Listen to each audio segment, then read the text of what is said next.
याच वाड्यामध्ये शिवाजी महाराज 10 वर्ष राहिलेत आणि शिवरायांचा मृत्यू देखील याच महालामध्ये झाला. शिवाजी महाराजांच्या मृत्यूची तारीख माहिती आहे तुम्हाला?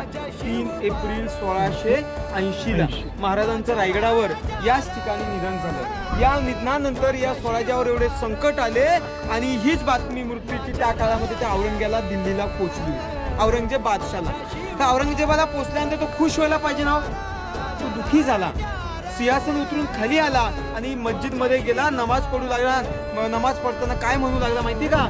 या अल्लाह तेरे यहाँ जन्नत के दरवाजे खुले रख देना, माँ बहन की इज्जत करने वाला शेर शिवा तुम्हारे पास आ रहा है.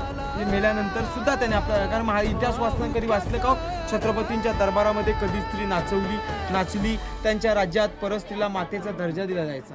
अशा राजाचा वाडा रायगड ठिकाणी इथे होता. इथे त्यांच्या आजही पाऊल खुणा बुजलेल्या नाहीये. हा मधला मोकळा ओरंटा ही त्या काळची सोय